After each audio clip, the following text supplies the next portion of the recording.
avocat au barreau près la cour d'appel de Kinshasa Matete, conjointement.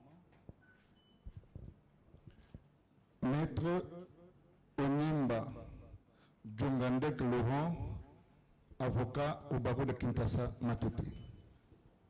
Pour les prévenus, Matata.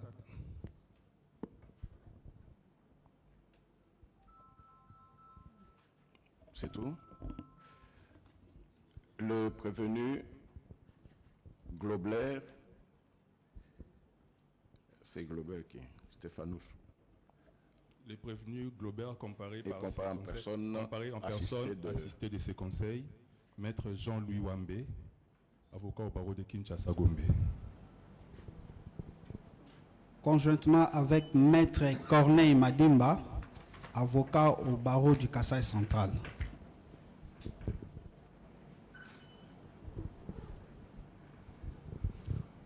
Conjointement avec Maître Mathieu Chipamba, avocat au barreau du Kasaï central, pour le compte de M. Christo Goblet. Maître Augustin Manunga, avocat au barreau de Cru. Maître Mukonsa Kakatonga, je suis avocat au barreau du Congo central. Maître Jean-Paul Mbombo, avocat au barreau du Kasaï central. Maître Maxel Mandé, avocat au barreau près la cour d'appel de Kinshasa Matete. Maître Jonas Kalombo, avocat au barreau de Kulou.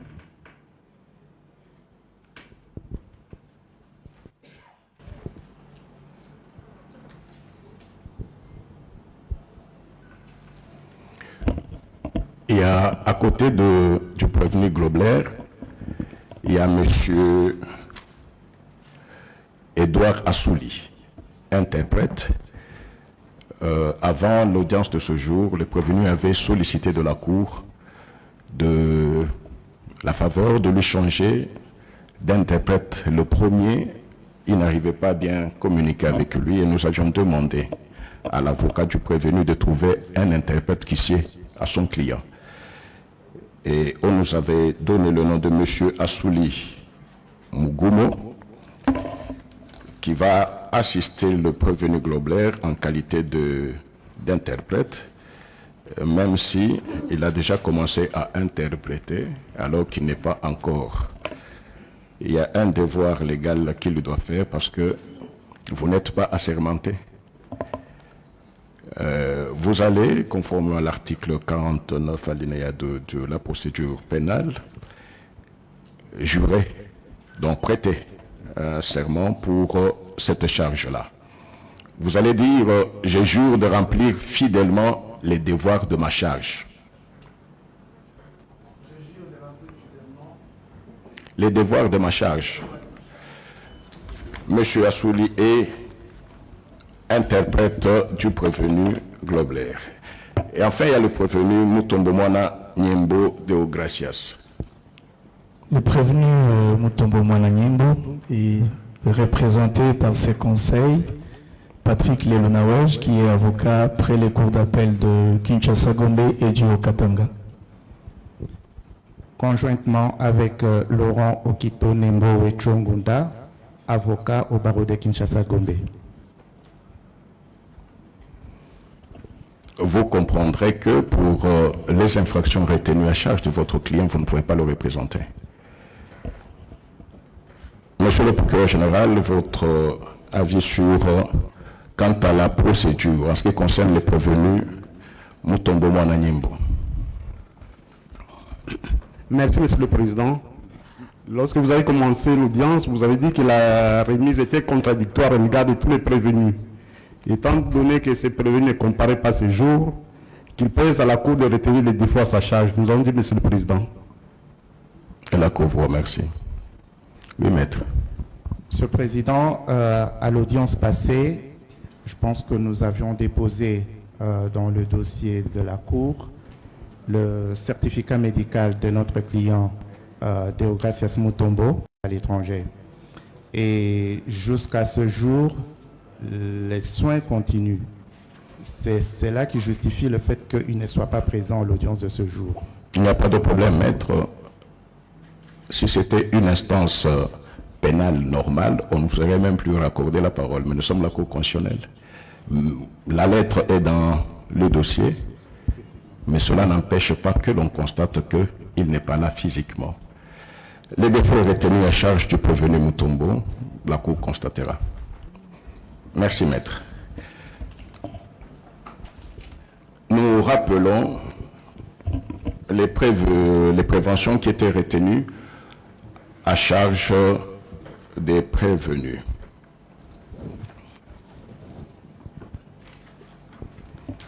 À charge de Matata Pony, Augustin et Globler Christo, avoir étant auteur et co-auteur, selon l'un des modes légaux des participations criminelles prévues par l'article 21 du Code pénal livre 1er, étant fonctionnaire ou officier public, toute personne représentant les intérêts de l'État ou d'une société étatique au sein d'une société privée, parastatale ou d'économie mixte en qualité d'administrateur, de gérant, de commissaire au compte ou à tout autre titre, tout mandataire ou préposé des personnes énumérées ci-dessus, détourner des deniers publics ou privés, des effets en tenant lieu, des pièces, titres, actes, effets mobiliers qui étaient entre leurs mains, soit en vertu, soit en raison de leur charge. En l'espèce, avoir à Kinshasa, ville de ce nom et capitale de la République démocratique du Congo, sans préjudice de date précise,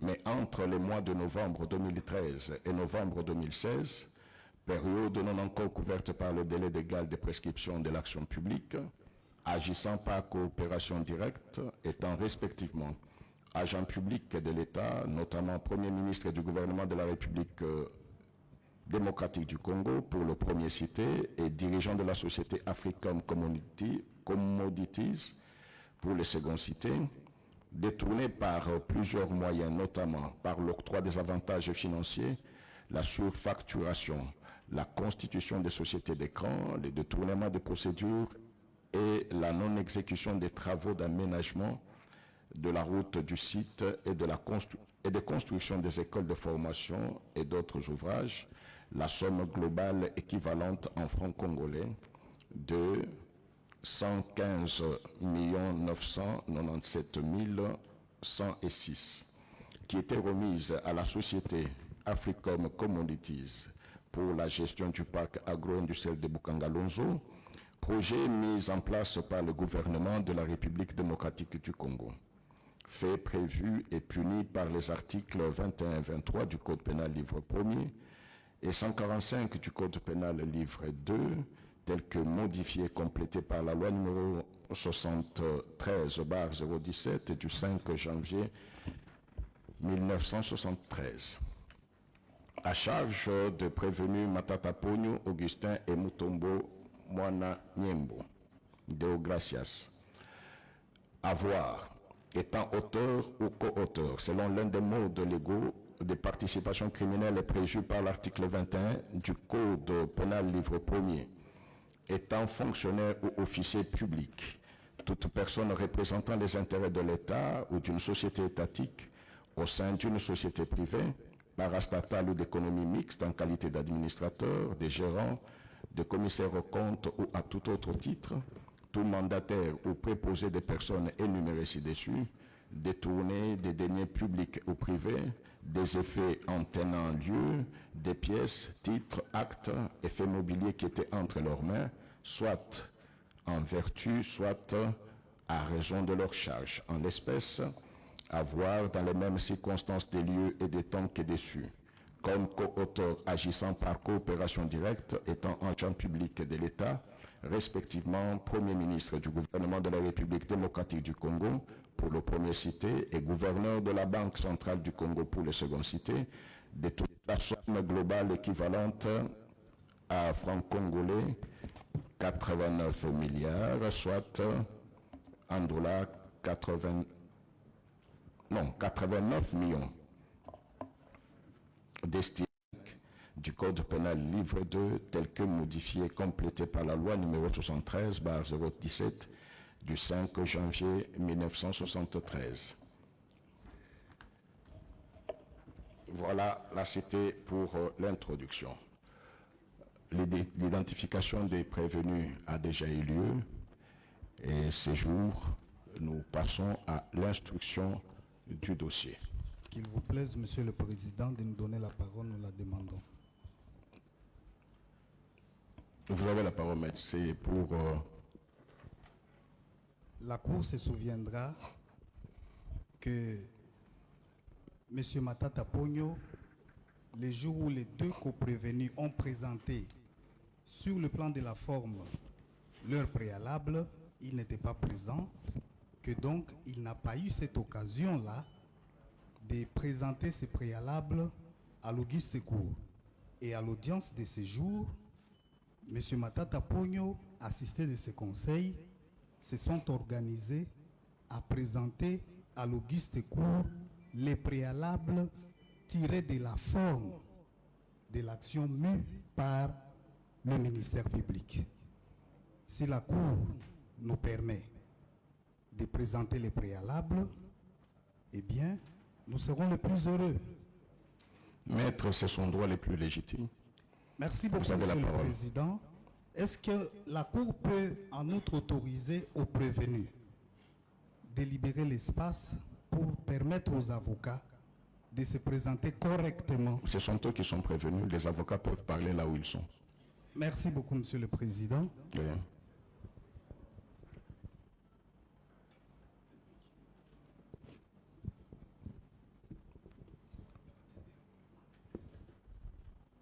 Aussi, nous sollicitons la Cour, si Maître Naboulou peut se prononcer assis au regard de son état de santé qui n'est pas à point. Vous êtes devant la Cour constitutionnelle, il ne faut pas amener un avocat malade devant la Cour. Ça, on ne permettra pas. Parce que vous savez très bien que l'avocat ne plaide jamais assis.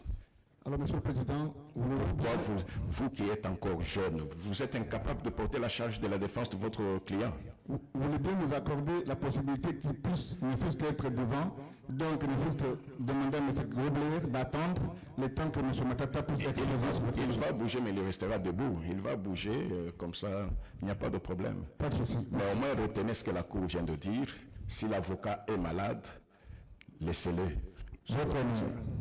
Montrer que vous pouvez véritablement porter la charge du client.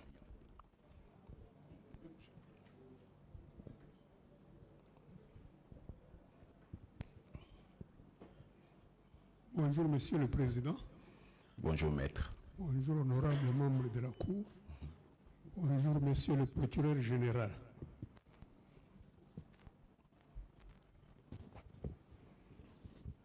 J'aime mon confrère, mais je ne l'ai pas mandaté pour demander qu'on écoute un avocat malade.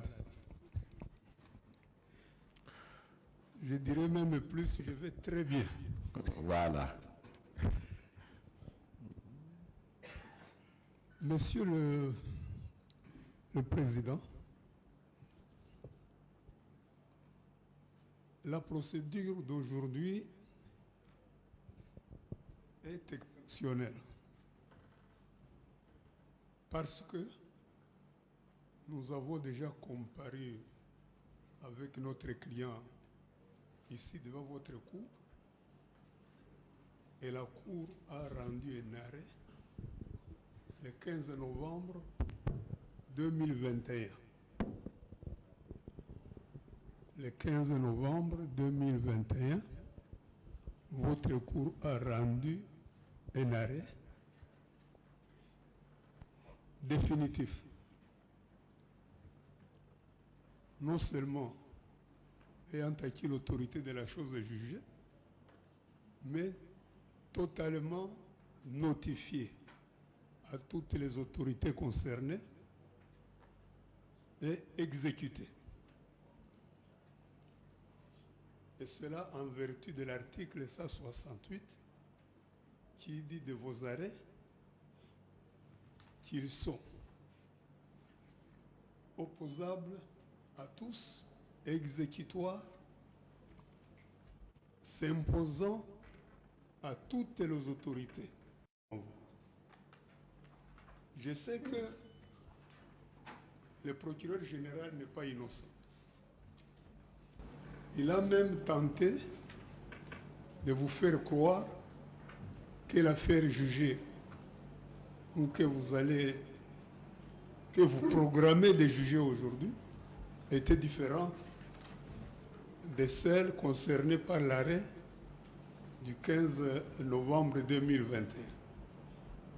En changeant la liste des prévenus, en la remplaçant par une autre, mais où la constance était que le nom de Matata ne devait pas manquer. Mais il s'agit toujours de quoi? De l'affaire Boukangalonzo. Il s'agit toujours de quoi? De savoir si votre cour est compétente ou non, au regard des seules dispositions qui vous donnent compétence en matière pénale. Votre compétence en matière pénale ne regarde que le président de la République et le Premier ministre. Et vous savez, si vous avez affaire à un président de la République ou à un Premier ministre en fonction, ou alors un ancien président, un ancien Premier ministre, quand vous estimez que ce sont ceux-là vos justiciables, vous avez une procédure constitutionnelle à suivre. C'est que vous ne pouvez pas juger de tels personnages sans un vote du Congrès, aussi bien pour les poursuites que pour la mise en accusation.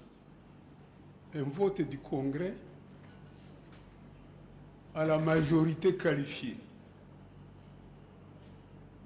Donc vous avez devant vous celui que vous avez décidé de considérer comme Premier ministre avec le même traitement pénal que s'il était en fonction, mais au dossier, vous n'avez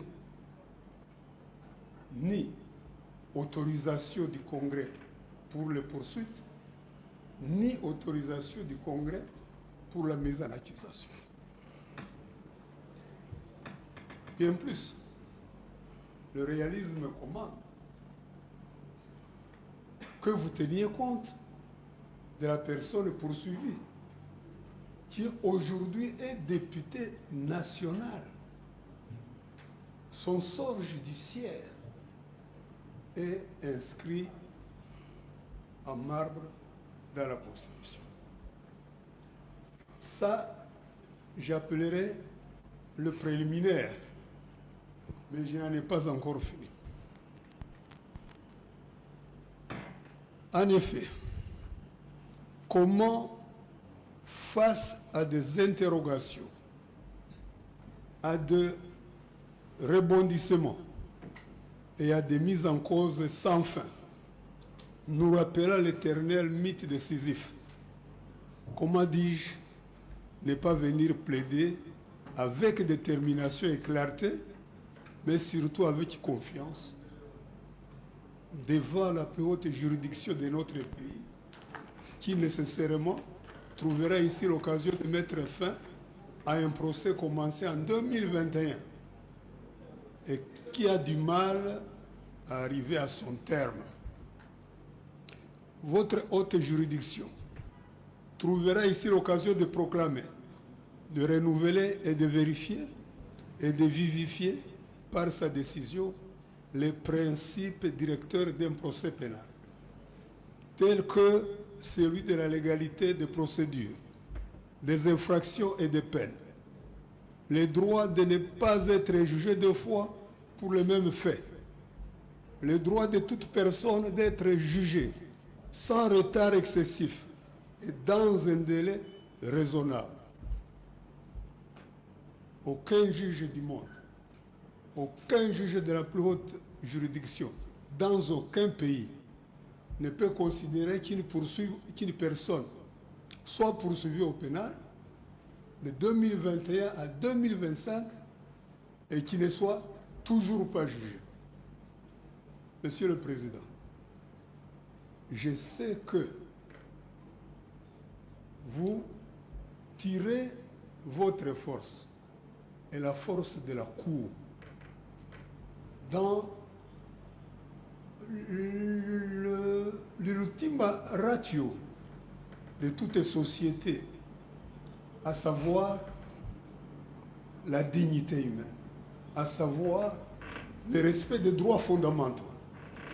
Je sais d'ailleurs que dans votre jurisprudence, il vous arrive de corriger certaines décisions, même rendues en dernier ressort, en disant que c'est parce que ces décisions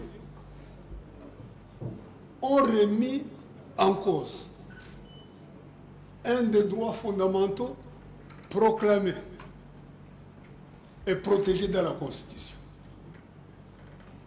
Et qu'il n'est pas question de permettre qu'une quelconque juridiction franchisse le Rubicon du crime, le Rubicon de l'injustice, en violant un droit fondamental protégé par eux. J'ajouterai même, Monsieur le Président, que la présente procédure est une atteinte grave aux droits de la défense. En effet, vous connaissez l'arrêt, si mon frère peut me rappeler la référence, l'arrêt qui déclare que vous devez donner, vous la Cour constitutionnelle, vous devez donner à M. Matata son juge naturel, que vous êtes en train de l'aider à avoir un juge naturel qu'il aurait perdu en chemin. Matata n'a jamais perdu son juge naturel. Premier ministre en fonction, son juge naturel, c'est la Cour constitutionnelle. Premier ministre, ancien, son juge naturel, c'est le tribunal de grande instance, et s'il est en fonction comme il a été la fois passée, en fonction du sénateur, en fonction du député national aujourd'hui, son juge naturel, c'est la Cour de cassation. Vous lui donnez un droit qu'il n'a jamais perdu, uniquement pour trouver comment vous ingérez dans une décision de votre propre cour devenue définitive.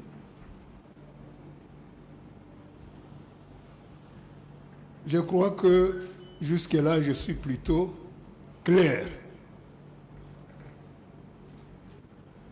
Et ce que je voudrais dire, ce n'était que un petit rappel.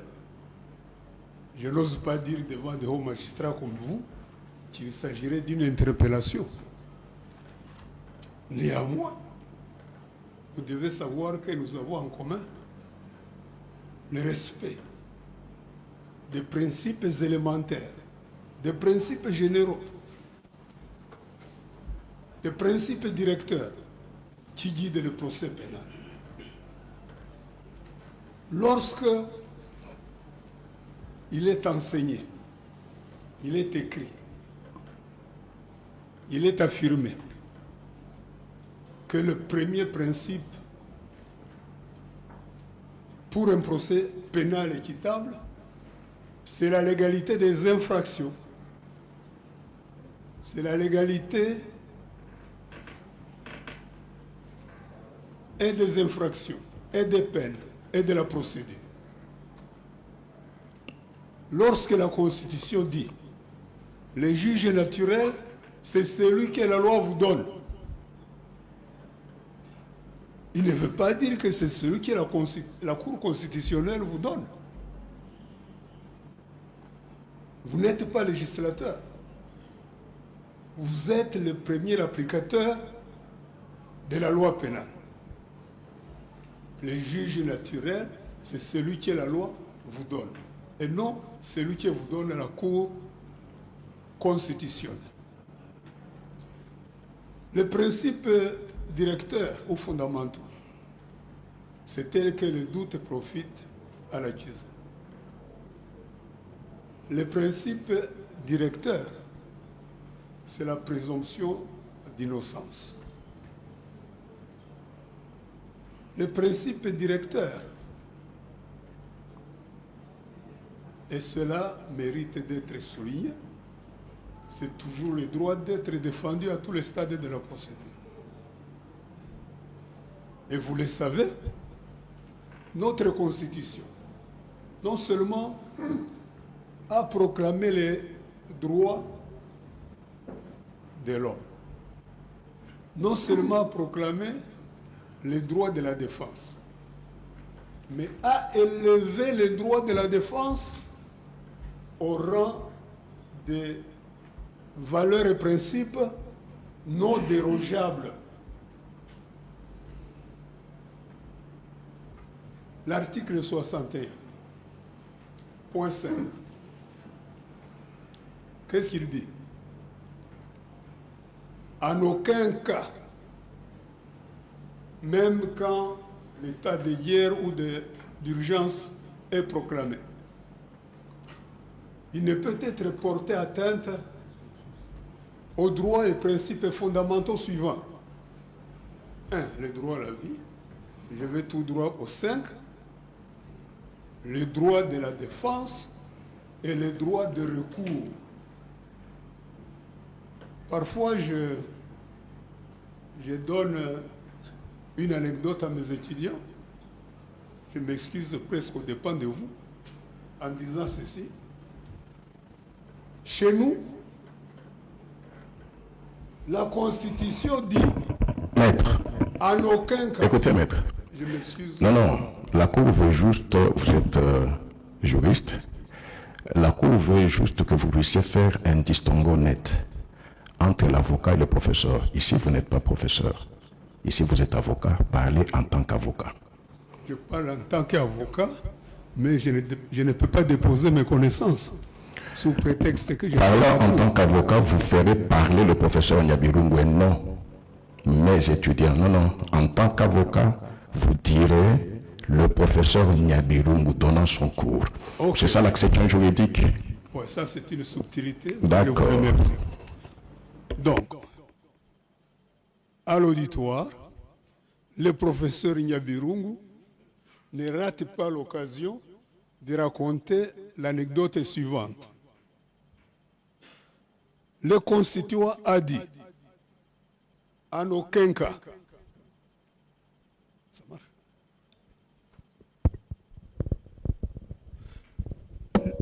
Le constituant a dit, en aucun cas, il ne peut être porté atteinte aux valeurs et principes suivants. Et j'ajoute, mais nos magistrats trouvent des cas. Et là, évidemment, il y a un problème. Quand le constituant dit en aucun cas, il ne laisse place à aucune exception. Donc je vous invite, Monsieur le Président, moi, avocat Nyabirungu, de recourir aux enseignements du professeur Nyabirungu pour comprendre que, une fois que le constituant a tranché, il ne reste que d'appliquer. Il ne reste que d'appliquer. J'ai demandé à un confrère de me trouver la référence de l'arrêt de la Cour constitutionnelle. Elle conste 18-16. Elle conste 18-7. 16. Dans cet arrêt, Monsieur le Président, quand la Cour constitutionnelle a saisi la Cour de cassation pour trancher les litiges que le procureur général vous avait déjà soumis à propos de M. Matata et compagnie. Qu'est-ce qui s'est passé? La Cour a abandonné l'affaire pénale. D'elle-même, sans doute saisie par le procureur général, mais à l'insu de l'accusé. On a produit un arrêt qui vient de nulle part. Et cet arrêt, je suis sûr, on l'a produit pour que la Cour constitutionnelle se sente à nouveau compétente. Mais c'est par rapport au droit de la défense. Comment pouvons-nous penser que la Cour a pu penser que cette procédure est la meilleure? Et cela est suffisant comme exorde de Monsieur le Président pour faire comprendre que il y a tant et tant de choses à dire. Sans penser à votre composition où un juge qui siège avait été nommé pour terminer le mandat d'un juge qui était parti. Après avoir achevé le mandat, il a continué à siéger. Au-delà de toutes les exceptions que mes confrères vont soulever, vous allez quand même porter attention à ces observations préliminaires. Je vous demande de passer la parole à mes confrères. Vous avez la parole, mais essayez d'être quand même un peu plus bref. Merci, Vénérable Président. Je voulais, au même moment que vous nous accordez la parole pour parachever nos exceptions et préalables, vous nous avez rappelé qu'on n'allait pas faire mention de nos qualités académiques comme professeurs, mais que nous n'allons pas oublier que tous les jours, nous recevons des questions des étudiants et c'est peut-être l'occasion fondamentale pour partager avec la plus haute sagesse, je voulais dire, juridictionnelle, des préoccupations de nos étudiants. Et avant d'évoquer essentiellement ces exceptions, je voulais pour la mémoire de la Cour, parce que nous sommes face au vénérable juge. Pour un publiciste, pour un technicien, il sait que c'est vous qui faites parler la Constitution. Il sait que c'est vous les gardiens de l'ordre constitutionnel et les précurseurs de l'état de droit. Aujourd'hui, on parle même de l'état de droit constitutionnel. Et avant d'évoquer fondamentalement, à la suite de M. Nabirungu, il y a une petite histoire qui va devoir surplomber, expliquer l'essence des exceptions que nous allons présenter. Un jour, M. Matata est devant une commission de la Chambre parlementaire à laquelle il appartient. On dit à M. Matata, nous devons lever vos immunités. Et nous connaissons les droits parlementaires comme ils se déroulent. M. Matata se présente avec avocat et sollicite un délai.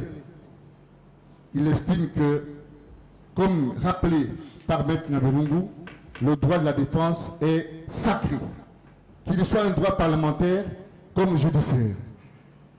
On dit à M. Matata par un scénario que vous pouvez bien imaginer, non, le bureau est déjà complet, venez vous excuser pour solliciter ce délai. Et M. Matata se présente. Il dit, je suis venu vous dire de m'accorder un délai record pour me permettre d'organiser la défense. Quand M. Matata sort, la chambre à laquelle il appartenait fait un procès verbal pour dire que M. Matata a comparé et c'est comme ça qu'on a levé les immunités. Mais pour quel dossier? On lève les immunités pour l'affaire Zaïrénisation. Alors je lui dis, comme avocat, je vais sonder la bonne foi si c'est une justice classique ou c'est une procédure politique. Je vais saisir le Conseil d'État. Je vous dispense de la décision du Conseil d'État qui estime que la procédure de lever les immunités au niveau du Sénat était politique. La décision, elle est là. Et le lendemain, M. Matata est ici, dans les locaux. Il est entendu pour un dossier précis pour lequel on a levé les immunités dans ces circonstances, M. le Président, vénérable membre de la Cour, M. le ministère public. Et M. Matata est mis en résidence surveillée. 2 jours après, et pourquoi il est mis en résidence surveillée? Parce qu'il n'y avait pas les éléments pour se justifier par rapport au dossier pour lequel il a été interpellé. Par des manœuvres, je m'assume, politiques, il a été donné un ordre et on a fourni les éléments pour que Matata donne des preuves comme quoi il a payé tous les créanciers en ce moment-là, appelés les clubs de Paris. Et on passe outre. On apprend que Matata est à nouveau devant la Cour constitutionnelle. Pour quel dossier? Bukangalonzo. Nous sommes ici parce que Matata coopère avec la justice. C'est ça un homme d'État. C'est ça un républicain. Au terme d'une longue procédure, de plus de 2 ans, Matata est jugé. Il est rendu un arrêt de principe sous le RP 001. Et vous en connaissez la teneur parce que vous en êtes artisan. Monsieur le Président, je n'ai pas l'art de vous vanter. Je vous ai dit à l'audience passée que nous avons toujours, depuis que vous êtes là, une certaine sérénité. Parce que vous avez vu les choses venir, vous avez participé à l'écriture de cet arrêt, et qu'aujourd'hui vous en êtes le président et donc le porte-étendard de ces conséquences en droit. Mais la Cour se prononce. Quelle n'a pas été notre inquiétude de savoir, parce que je ne connais pas de mémoire, un mécanisme juridique qui laisse un courroie de transmission entre le greffe de la Cour constitutionnelle et le parquet de l'appel à la Cour de cassation. Je veux aujourd'hui que la conscience scientifique, pour que les étudiants qui nous suivent, qui nous posent des questions, aient des réponses par la haute cour, que le dossier Matata s'est retrouvé à la Cour de cassation par quelle magie. Mais qu'à la Cour de cassation, aucun acte n'a été posé au parquet. J'ai l'avantage d'avoir dans la salle et dans ce parquet, pour la Cour constitutionnelle, des aînés qui m'ont encadré comme étudiant, en 3e graduat. Il retentit encore le même principe qui me rappelait. Et Matata n'a pas été entendu à la Cour de cassation, plutôt au parquet pour la Cour générale de cassation, et Matata se va devant la Cour de cassation. Le collectif de Matata imparable soulève l'incompétence ou l'exception d'incompétence. Il existe désormais une magie en droit congolais, Monsieur le Président, honorable de la Cour, de transformation d'exception. Nous soulevons l'incompétence. On nous rappelle que la Cour de cassation s'est organisée pour à son tour saisir la Cour constitutionnelle, transformant notre exception d'incompétence en exception d'inconstitutionnalité. Mais nous disons, bon, la Cour va sûrement balayer cette saisine qui ne rentre ni en droit, même dans la coutume romaine, on ne reconnaît pas cette procédure. Mais la loi, elle sort d'où? La loi sort de nos valeurs sociétales. C'est à partir d'elles qu'on érige des normes qui sont impersonnelles, qui guident notre vie, qui nous sont opposables, Monsieur le Président. Mais que la Cour, dans son arrêt, R-Cons 1816, soutient et rappelle que la Cour de cassation n'est pas compétente. Parce que la liste des organes, des personnes, des institutions autorisés à saisir la Cour avec leur mécanisme et système est limitative. Mais que la Cour fait fi elle-même, qui soulève ces préalables, fait fi quand même de l'incompétence notoire, de l'absence de qualité dans le chef de la Cour de cassation à la saisir, mais la Cour s'organise, comme l'a rappelé le maître Nyaburungu, à trouver à Matata un juge, alors qu'il est un citoyen normal. Il ne s'agit pas seulement que de Matata, les gens le disent dans l'opinion, pour dire que comment quelqu'un, j'ai suivi les pénalistes, je l'ai toujours dit, il existe une différence entre les pénalistes classiques et les spécialistes du droit pénal constitutionnel. Parce que dans la Constitution, les règles et les procédures sont bien édictées. J'ai vu et j'ai entendu des pénalistes, évidemment des grands pénalistes et des droits classiques, s'hasarder à s'inviter sur un débat technique. Chacun doit rester dans son office.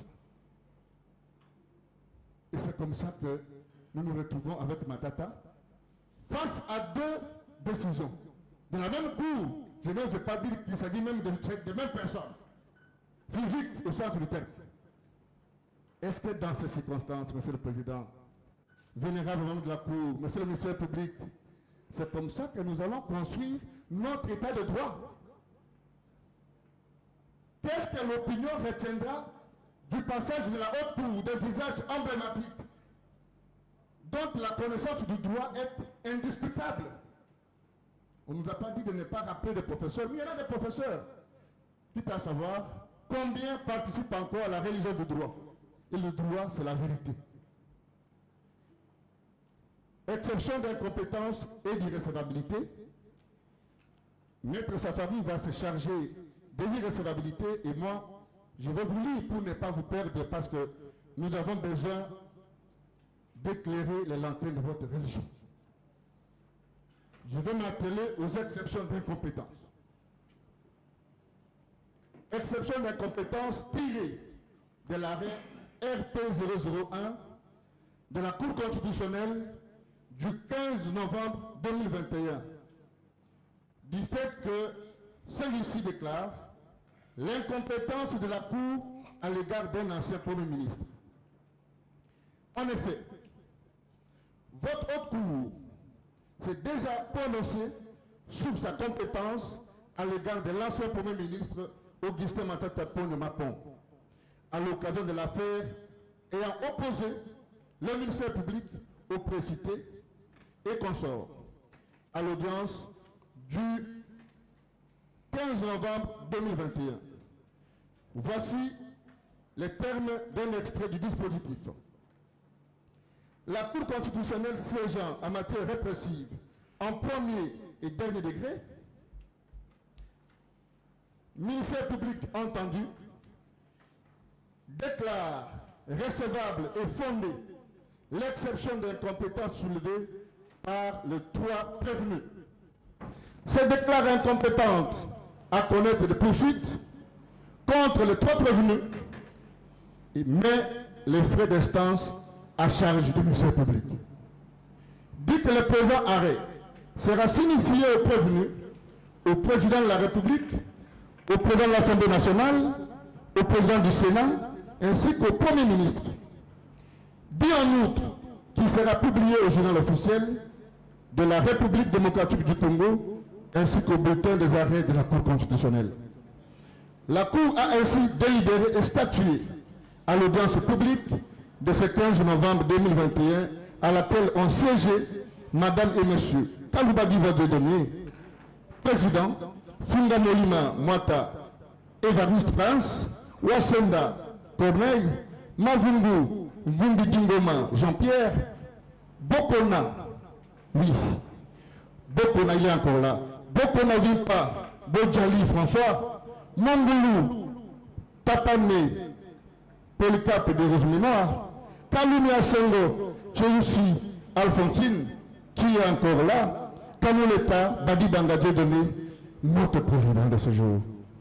Juge en présence du ministère public, représenté par le premier avocat général Mokola Kimpa, avec l'assistance de Madame Moubassi Loussé, greffière du siège. Sixième feuillet. À ce jour, Monsieur le Président, vénérable membre de la Cour, en application de l'article 168 de la Constitution, cet arrêt n'est susceptible d'aucun recours. Et étant immédiatement exécutoire, il a même déjà été exécuté au regard de la suprématie constitutionnelle, théorie suffisamment enseignée dans la doctrine congolaise comme étrangère. Il est obligatoire et s'impose au pouvoir public, à toutes les autorités administratives et juridictionnelles, civiles et militaires, ainsi qu'aux particuliers. Cela veut dire que cet arrêt s'impose même à la Cour des séance. Oui, à votre cour. Votre haute cour devra déclarer son incompétence vis-à-vis d'une affaire qu'elle a déjà jugée et tranchée. Dans ce sens, une fois pour toutes, il y va ou l'en va de sa crédibilité et du sérieux dans la manière de dire le droit. Sinon, on crée un précédent, Monsieur le Président, que personne ne pourrait corriger et vous risquez d'en être responsable, si pas collectivement, alors individuellement. Exception d'incompétence tirée de la violation de l'article 168 de la Constitution du 18 février 2006, tel que modifié le 20 janvier 2021. Prétendre que cet arrêt a été renversé par un autre de la Cour, je le dis la même Cour, sous R11 1816, n'est ni plus ni moins qu'une violation de l'article 168 de la Constitution, ici intégralement répondu. Je cite: les arrêts de la Cour constitutionnelle ne sont susceptibles d'aucun recours et sont immédiatement exécutoires. Ils sont obligatoires et s'imposent au pouvoir public, à toutes les autorités administratives et juridictionnelles, civiles et militaires, ainsi qu'aux particuliers.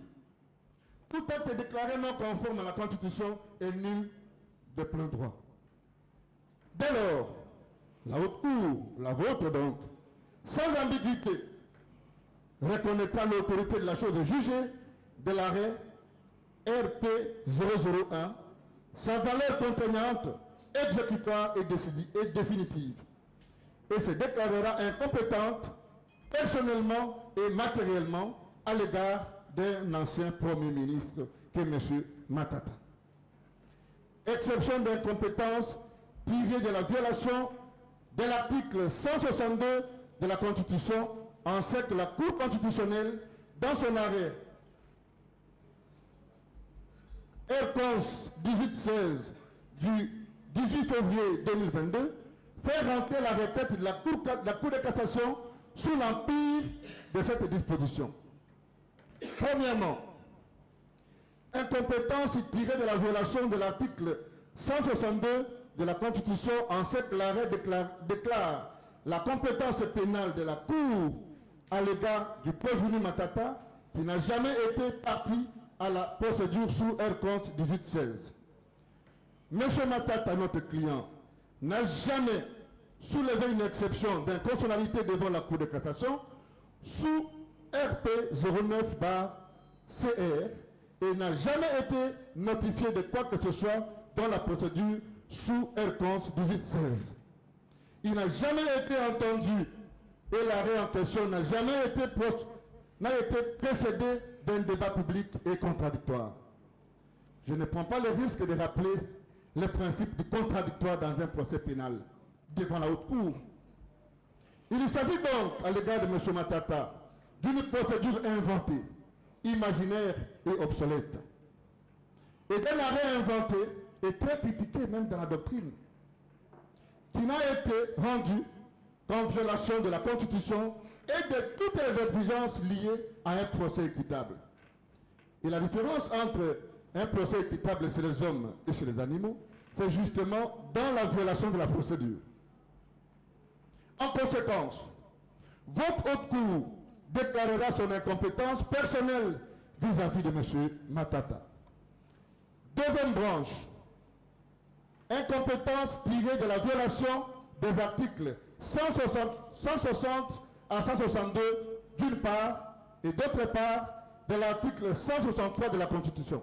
En effet, par un jeu qui ressemble plutôt à une loterie juridique, votre haute cour, pourtant saisie par la Cour de cassation en matière répressive dans la procédure sous RP 09/CR, décida unilatéralement et ex nihilo de rendre un arrêt en matière de contrôle de constitutionnalité et d'interprétation.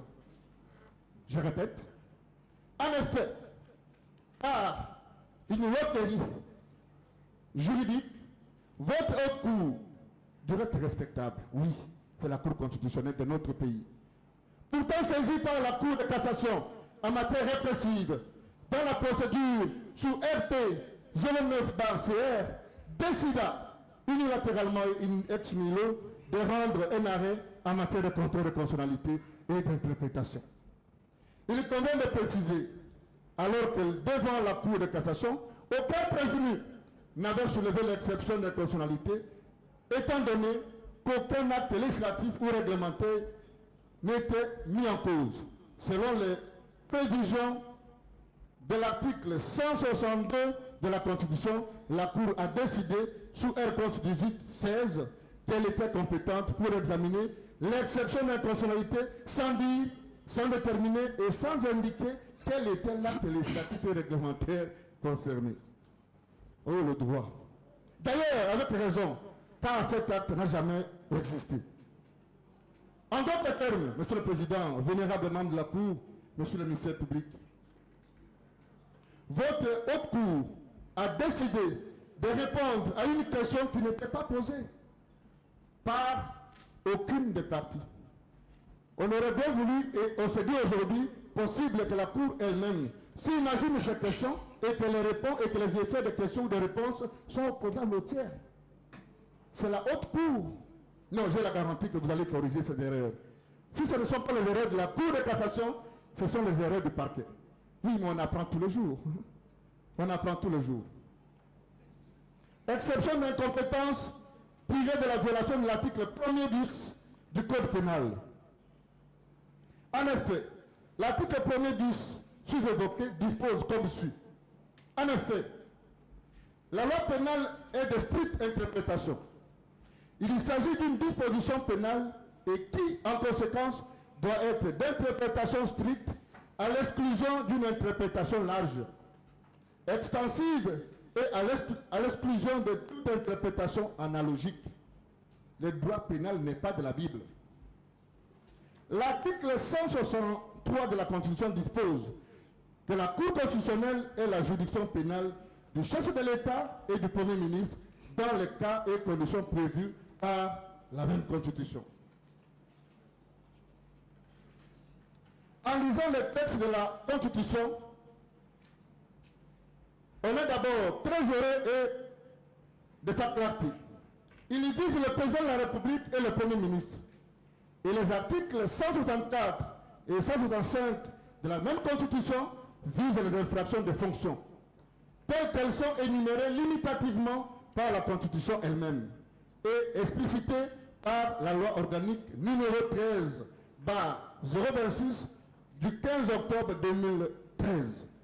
Si le droit pénal, depuis ses origines, pose le principe de l'interprétation stricte, c'est précisément pour éviter l'arbitraire du juge. Vous avez sûrement entendu parler du gouvernement de juges. Voici le cas et l'illustration parfaite. Suivre le procureur général, peut-être qu'il est de bonne foi, dans son interprétation extensive ou analogique, c'est emprunter une voie unanimement condamnée depuis César, d'Italia, suivi de Montesquieu et de Voltaire, et de bien d'autres qui demeurent aujourd'hui bannis par toutes les législations qui se revendiquent de l'état de droit, ils ajoutent l'état de droit constitutionnel. C'est rejeter la précision offerte par notre constituant, alors que cette décision est le meilleur moyen à la disposition du juge pénal pour parvenir à une réelle sécurité juridique du chef de l'État et du Premier ministre, et aussi à la sécurité juridique de tous ceux qui seront et sont désormais devant vous.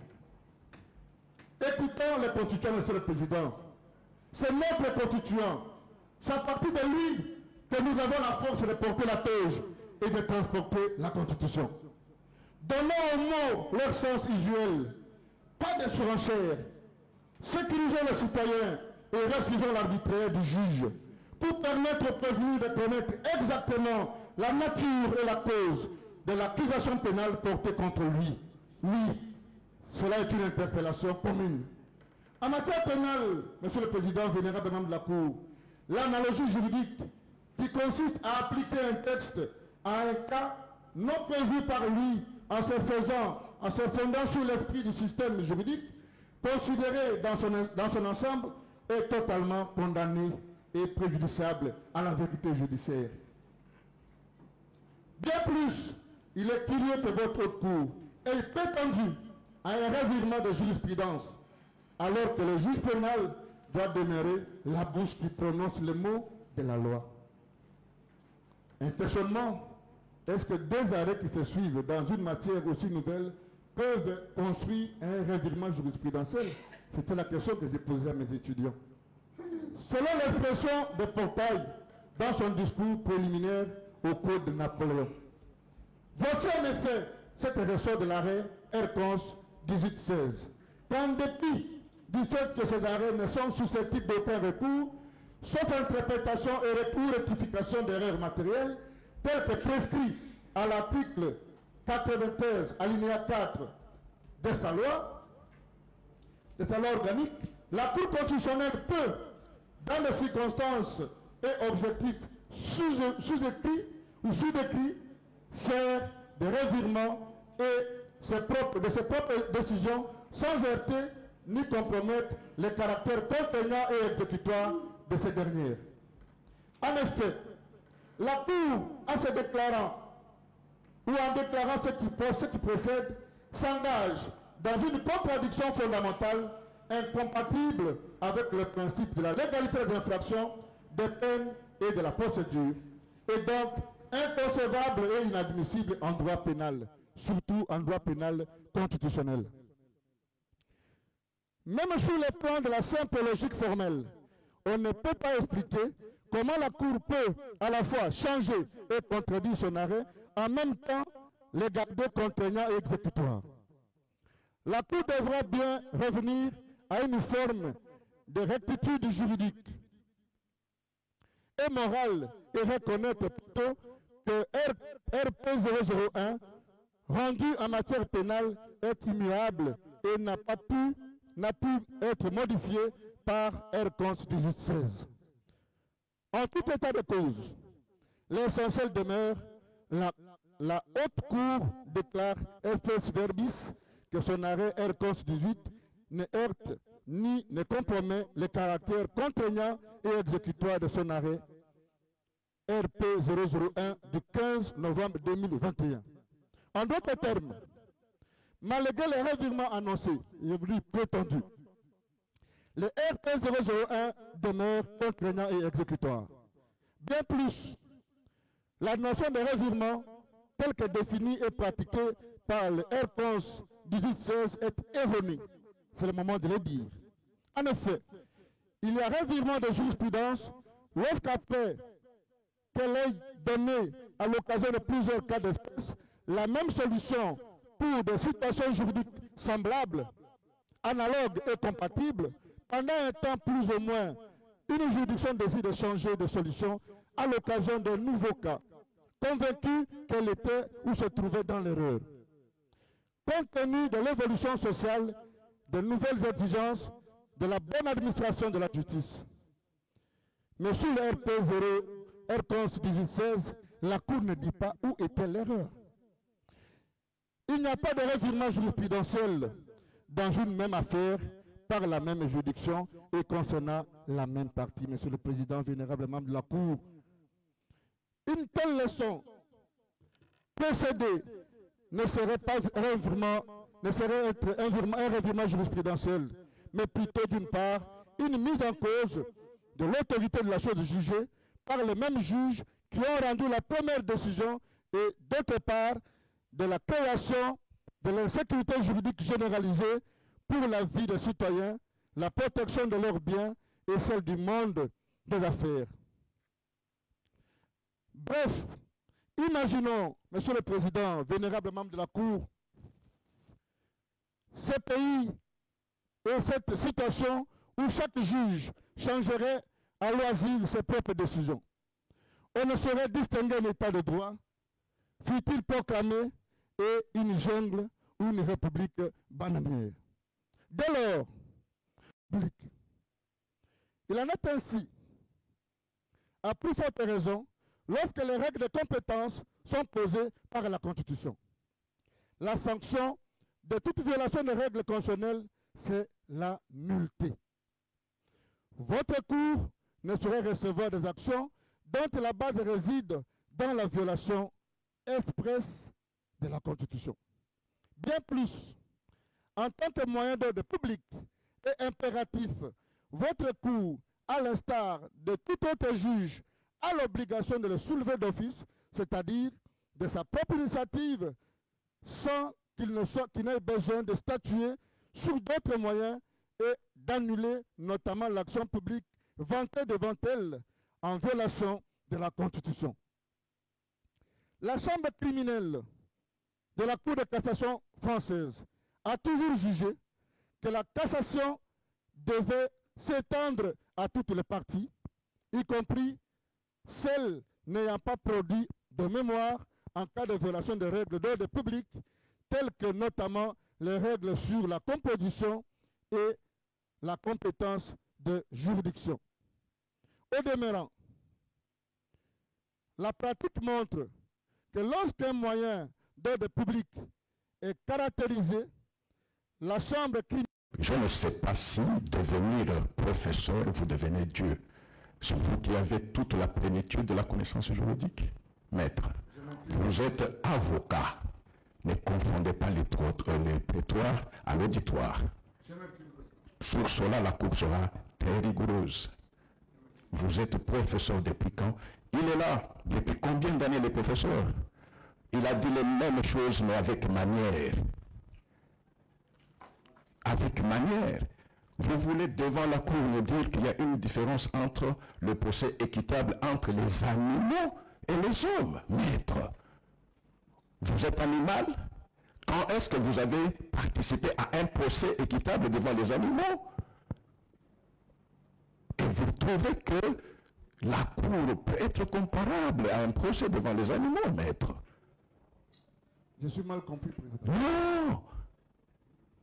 Et vous exposez, vous dites non, c'est la question que j'ai posée à mes étudiants.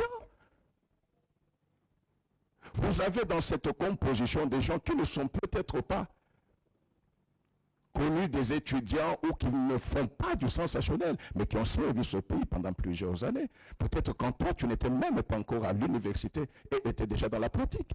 Ce n'est pas devenir professeur qui fait en sorte que vous puissiez mettre à terre toutes les considérations. Pourquoi vous êtes entré dans cette marche-là? La Cour fait cette remarque-là, qu'elle soit observée. Merci, Président. Demain, vous défendrez autre chose. La Cour constitutionnelle, votre prédécesseur, votre confrère a dit, la Cour fait de son mieux. Même les décisions de la Cour de cassation, du Conseil d'État, quand on trouve qu'elles ont enfreint les droits fondamentaux et les libertés fondamentales garanties par la Constitution, nous n'avons pas hésité. Pourquoi vous vous acharnez à prêter des intentions là à la Cour? Nous ne sommes que sur le plan de la forme.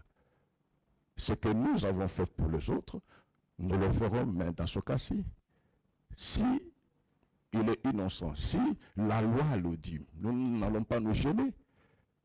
Le prévenu Matata était là. Qu'est-ce qu'on n'avait pas raconté sur le plan politique? On fait tout pour lui empêcher d'être candidat. Quand nous nous sommes approchés, ce n'est pas lui qui avait demandé, c'est la Cour qui a renvoyé, nommément pour dire, étant donné qu'il est candidat aux élections présidentielles, les contentieux, au-delà de plus de 6 mois de remise, quelle juridiction pénale peut le faire? Ne venons pas au prétoire pour, au fait, satisfaire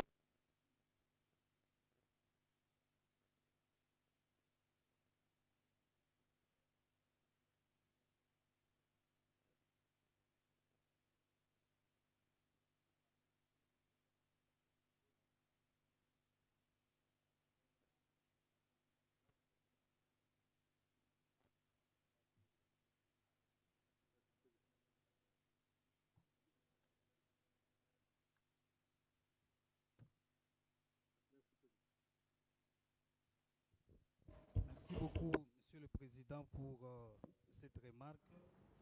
Je suis heureux de prendre la parole en dernier et contrairement à mes prédécesseurs, je ne serai pas très long. Je retiens que Maître Nyabirungu a pris la parole pour planter les décors et nous introduire pour nous amener à exposer devant votre haute cour deux exceptions principales. La première, c'est l'exception d'incompétence que Maître Laurent venait de développer sous 5 points en donnant des dispositions légales. Et la deuxième exception pour laquelle j'ai reçu la charge de plaider devant votre auguste cour porte sur l'irrecevabilité de l'action mise par le ministère public. Et cette exception, nous l'avions subdivisée en 4 grands points. Dans le premier point, je vais aborder l'exception d'irrecevabilité tirée de la violation des soit respectée. En effet, l'article 166, alinéa 1er dispose comme suit. La décision de poursuite ainsi que la mise en accusation du président de la République et du Premier ministre sont votées à la majorité de 2/3 des membres du Parlement composant le Congrès, suivant la procédure prévue par le règlement intérieur. Quant à l'article 80 de la loi organique relative à la Cour constitutionnelle, elle dispose comme suit. La décision de poursuite et la mise en accusation du président de la République ou du Premier ministre sont votées à la majorité des 2/3 des membres du Parlement réunis en Congrès. Il nous est difficile de comprendre que, face à une telle clarté des textes de loi, l'officier du ministère public cherche à créer la confusion.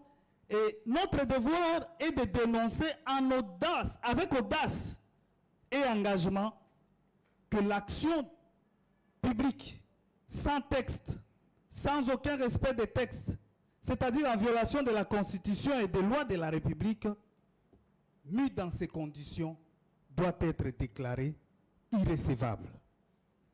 Il défie les constituants et en même temps met votre cour dans une situation très embarrassante, à savoir juger un Premier ministre sans voir jaisir au dossier un vote à la majorité des 2/3 des membres du Parlement composant le Congrès, décidant des poursuites ainsi que de la mise en accusation.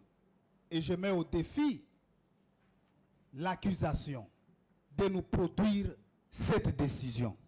Votre cour déclarera l'action publique irrecevable. Deuxième point d'irrecevabilité, tiré de la violation des alinéas 2 et 3 de l'article 107 de la Constitution. Cette disposition à l'alinéa 2 s'écrit comme suit.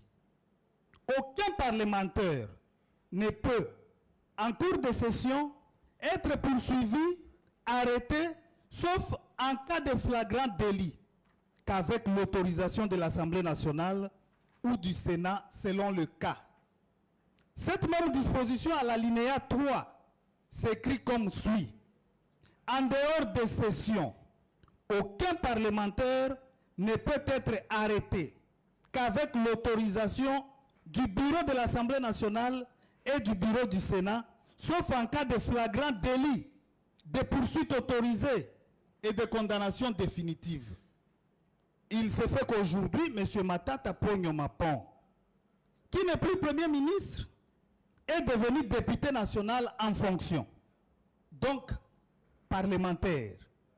Au sens de l'article 107 de la Constitution, il bénéficie des immunités et le ministère public doit respecter les dispositions constitutionnelles évoquées si haut.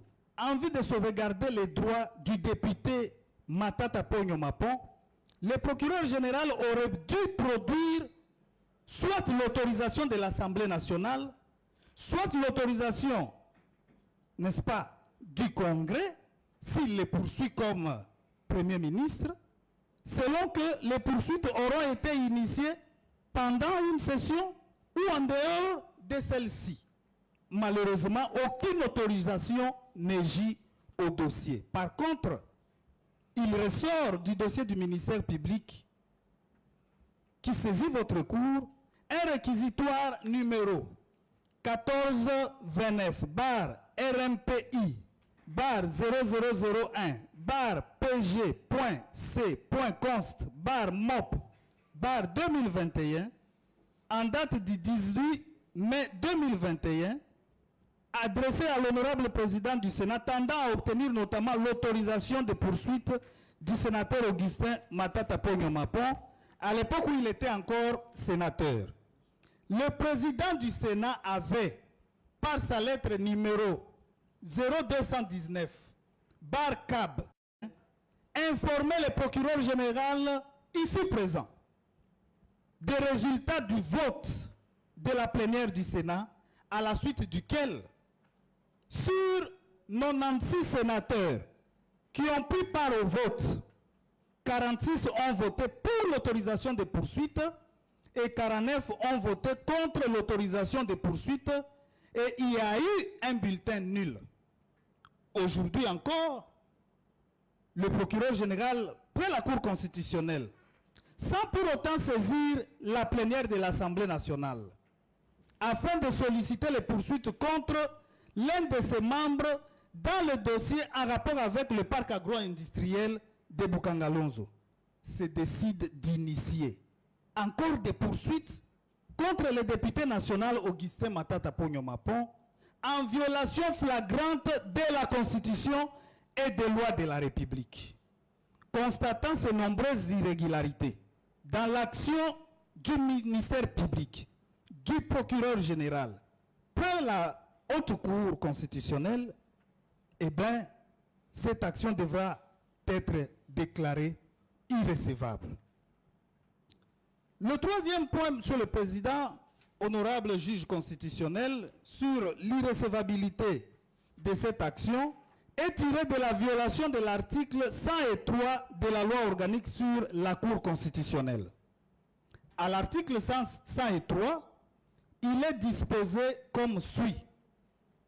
À la clôture de l'instruction préjuridictionnelle, le procureur général adresse un rapport au président de l'Assemblée nationale et au président du Sénat, éventuellement accompagné d'une requête aux fins de solliciter du Congrès la mise en accusation du président de la République ou du Premier ministre. Dans le cas où le Congrès adopte la résolution de mise en accusation, eh bien, le procureur général transmet le dossier au président de la Cour par une requête aux fins de fixation d'audience. Il fait citer les prévenus et s'il y a lieu, les co-auteurs et ou ses complices. L'action du ministère public sera déclarée irrecevable car aucun document n'est gît par la présente disposition organique dans le dossier sur votre table. Ni le rapport du procureur général au président de l'Assemblée nationale et au président du Sénat à la clôture de l'instruction préjuridictionnelle, ni une requête aux fins de solliciter du Congrès la mise en accusation du Premier ministre, ni la résolution de mise en accusation du Premier ministre adoptée en Congrès. Ainsi, la requête aux fins de fixation d'audience doit être déclarée irrecevable. Le dernier point d'irrecevabilité de la présente action devant votre cour est tiré de la violation de l'article 17 alinéa 2 de la Constitution et du principe général du droit selon lequel nullum iudicium sine lege. En effet, notre Constitution, en son article 17 alinéa 2, dispose comme suit. Nul ne peut être poursuivi, arrêté, détenu ou condamné qu'en vertu de la loi et dans les formes qu'elle prescrit. En disposant ainsi, le législateur suprême n'a fait que confirmer le principe de la légalité de la procédure contenu dans la maxime latine nullum iudicium sine lege, et qui veut que toute procédure soit nulle qui n'a pas respecté les formes prescrites par la loi. Le caractère équitable du procès suppose la légalité de la procédure. L'exigence de la légalité de procédure pénale relève en effet de l'exigence du procès équitable. L'exigence de la légalité constitue l'un des aspects les plus fondamentaux de l'exigence d'un procès équitable.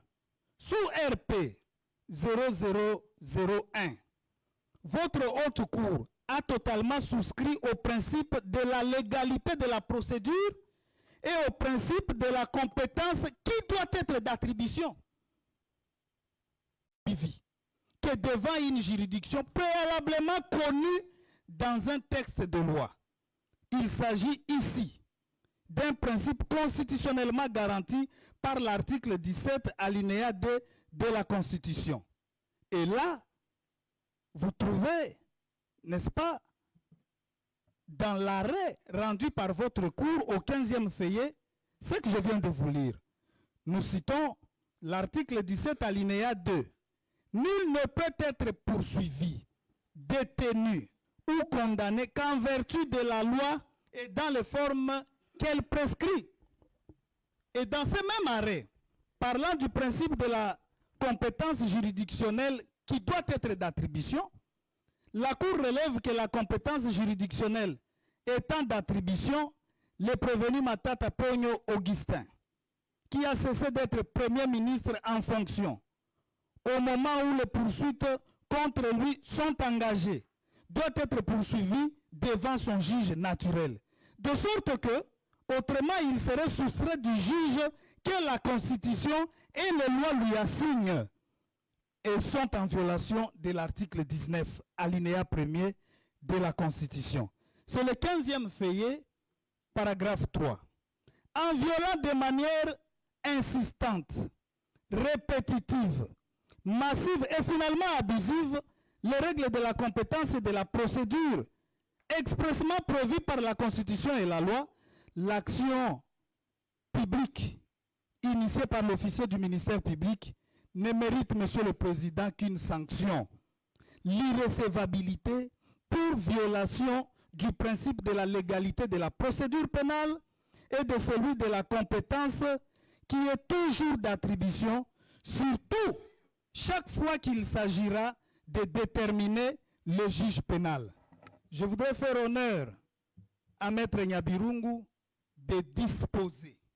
Il ne vous prendra pas 2 minutes. Vous avez la parole. Merci, Monsieur le Président.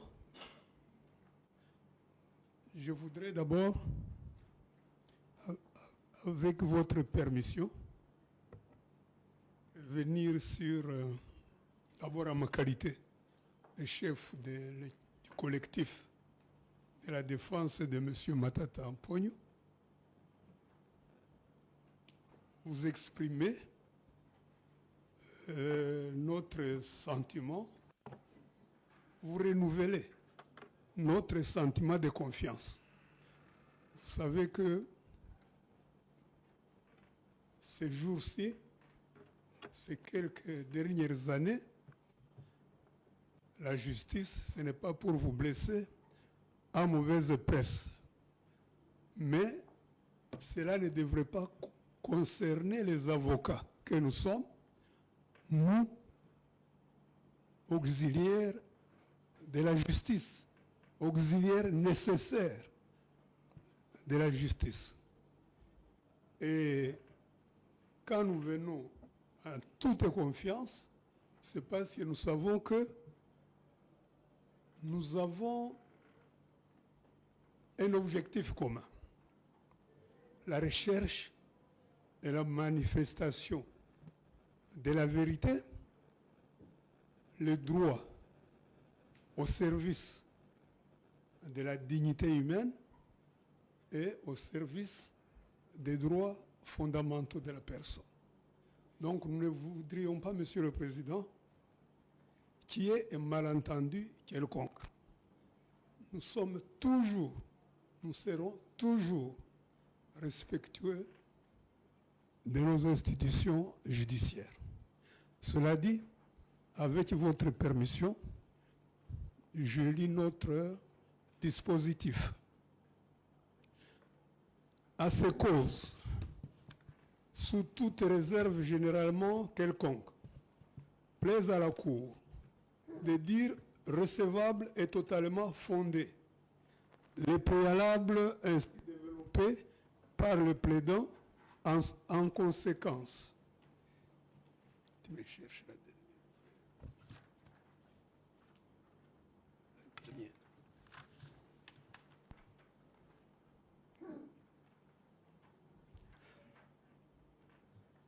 S'il vous plaît.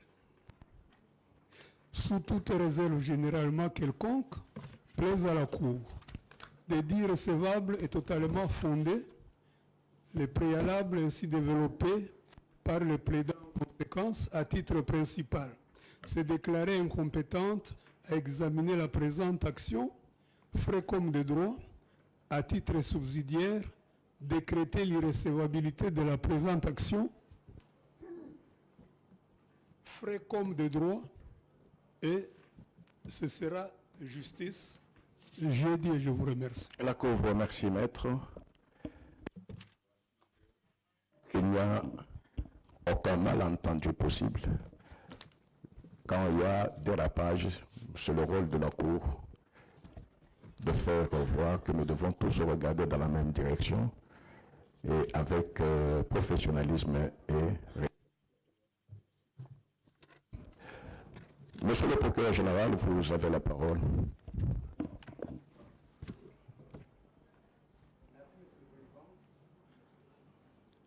Je ne serai pas long comme la défense, étant donné qu'elle revient en réalité sur une question qui, à mon sens, a déjà été vidée et réglée par votre cour.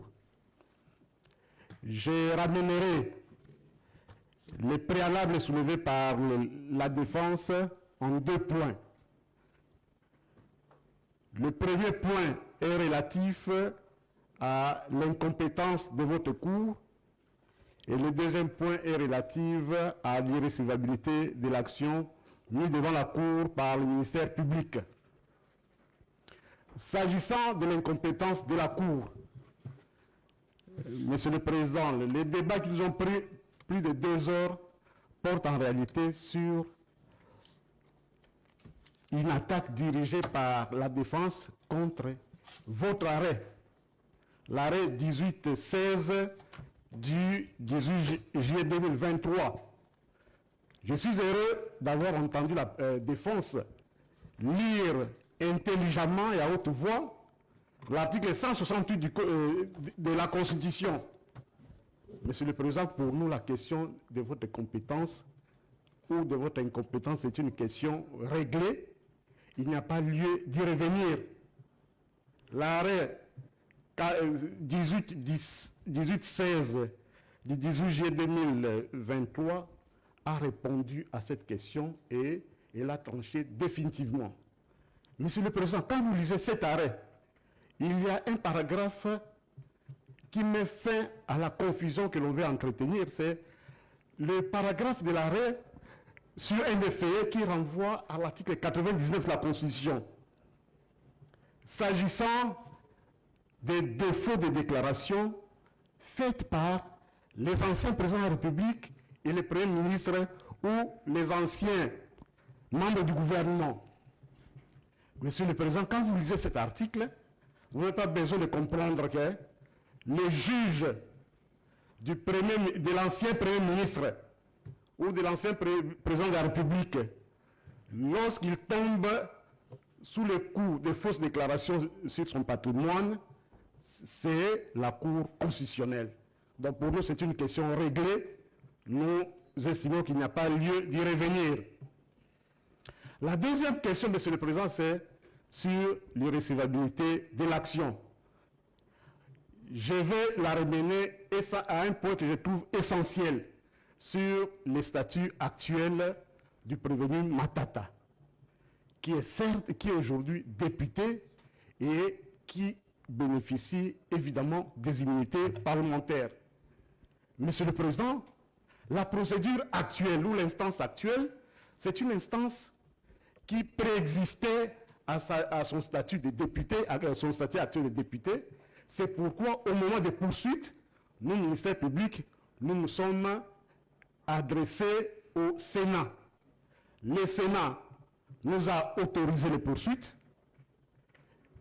On essaye, s'agissant de cette autorisation, on essaie de se limiter à seulement un aspect de la chose, la première décision qui a rejeté les poursuites, mais on refuse de faire allusion à la deuxième qui a autorisé les poursuites. Et Monsieur le Président, son statut de député est arrivé en pleine procédure. Pour nous, nous sommes dans un cas de poursuites déjà engagées et nous estimons quant à nous que son statut actuel n'a pas un effet sur les poursuites déjà engagées. Pour le reste, Monsieur le Président, la Cour connaît les droits. Nous nous soumettrons à sa compétence et à son intelligence. Nous avons dit, Monsieur le Président. Non, maître, après tout le temps que vous avez pris... Il y a un moyen qui n'a pas été abordé par le... Non, mais ce n'est pas un problème. Vous avez soumis vos moyens à la Cour, pas au ministère public. Qu'il le rencontre ou qu'il ne rencontre pas, c'est la Cour qui va répondre. Nous sommes défendeurs de ce moyen. L'audience est suspendue.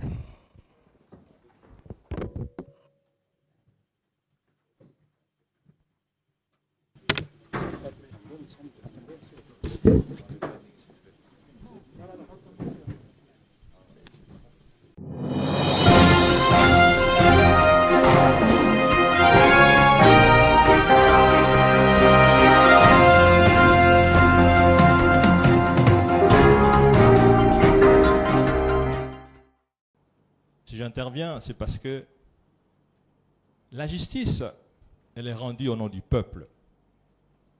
Et ce même peuple, ayant suivi ma dernière intervention, à la suite de l'avant-dernière séance, a souhaité, au nom du peuple dont je suis élu, que je reprenne quelques éléments des violations massives de la Constitution dont vous êtes le principal protecteur. Le deuxième point, honorable président, estimé membre de la Cour, concernera le caractère politique de ce procès. Cela fait 4 ans, mois pour mois, c'est en avril 2021. J'étais alors à Conakry, conseiller du président. Le premier réquisitoire tombait. Et j'ai dit, contrairement à tout ce qu'ils m'ont dit de ne pas rentrer, j'ai dit, je fais foi. Honorable président, estimé membre de la Cour, je fais foi à la justice de mon pays, je vais rentrer. Et je suis rentré. L'exil m'a été donné, j'ai refusé. J'ai fait confiance en vous, honorable président, estimé membre de la Cour, parce que votre mission, c'est de rendre la justice. La violation massive de la Constitution, premier point. Je vais faire une comptabilité rapide pour ne pas vous retenir encore. Le procureur général, près la Cour constitutionnelle, pour lancer le processus en avril 2021, demande au Congrès la levée des immunités du sénateur Matata Ponyo Mapon qui est devant vous. L'Assemblée nationale, le Sénat sont choqués de voir un habitué de la loi faire honneur à un ancien Premier ministre pour que son dossier soit examiné au Congrès. Pour le Parlement congolais, il n'y a que le président en fonction et le Premier ministre en fonction qui ont ce privilège de voir leur dossier être traité par le Congrès. La réponse sera adressée au procureur général près la Cour constitutionnelle, Jean-Paul Mokolo Konkesha, qui s'excusera auprès du président de l'Assemblée nationale et du président du Sénat pour avoir commis une erreur professionnelle par inadvertance. Première violation de la Constitution. Deuxième violation de la Constitution. Le procureur général près la Cour constitutionnelle, obstiné absolument à pouvoir poursuivre en justice M. Matata, écrit au président du Sénat pour demander la levée des immunités du sénateur Matata Ponyo Mapon devant vous. Le débat s'est fait en plénière. Il est démontré qu'un procureur général près la Cour constitutionnelle ne peut pas s'adresser au président du Sénat. La Constitution ne le permet pas, la procédure ne le permet pas, et l'objet même de ces demandes ne le permet pas. La plénière du Sénat rejettera cette requête du procureur général près la Cour constitutionnelle. Je vois dans votre composition un ancien sénateur, juriste professionnel, qui était dans la salle et qui sait que cette requête a été rejetée. Deuxième violation de la Constitution. Troisième violation de la Constitution. Honorable Président, estimé membre de la Cour constitutionnelle, le président du Sénat, Modeste Bahati Lukwebo, dira qu'est-ce que nous allons faire, parce que c'est un dossier politique que nous devons à tout prix rendre M. Matata. Acceptons, quoi qu'il en coûte, cette requête du procureur général près la Cour constitutionnelle. Ainsi, honorable président, estimé membre de la Cour, cette requête sera examinée en violation de la Constitution. Troisième violation de la Constitution. En dépit de cela, honorable président, les sénateurs attachés au droit voteront contre la levée des immunités. Une lettre sera adressée au procureur général pour le lui signifier. Quatrième violation de la Constitution. Le procureur général, près la Cour constitutionnelle, toujours obstiné, rencontrera le président du Sénat, Modeste Bahati Lukwebo, pour dire que devons-nous faire? Que devons-nous faire? Trouverons une idée géniale pour dire il y a les biens aérianisés. Il était Premier ministre lorsque les paiements étaient faits. Disons alors qu'il a détourné 140 millions de dollars des Occidentaux. Honorable Président, je sais comment vous êtes attaché au droit. 35 ans de carrière. Vous avez la sensibilité juridique, ainsi que les estimés collègues autour de vous, dont certains professeurs de droit. Le Sénat est en congé. Le président du Sénat se permettra d'élever la mise en congé pour un seul jour ou pour quelques heures pour lever les immunités d'un homme, comme si c'était devenu un sorcier. Ainsi, les immunités vont être, la levée des immunités va être examinée. Honorable Président, ces dossiers des paiements des fonds des biens aérianisés, quand ce fait, je suis Premier ministre,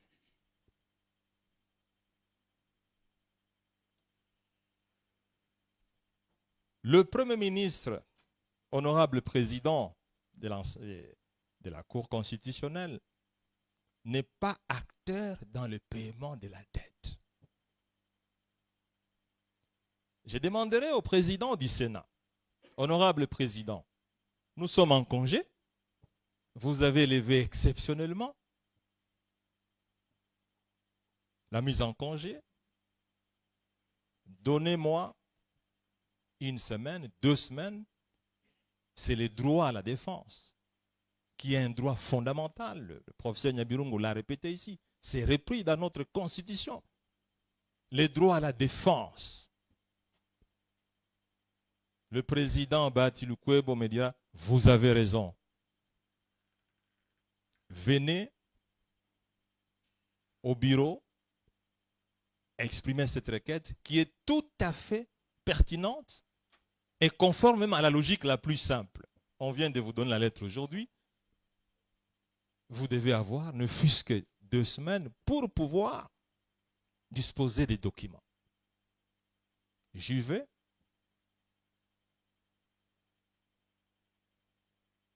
J'exprime la requête.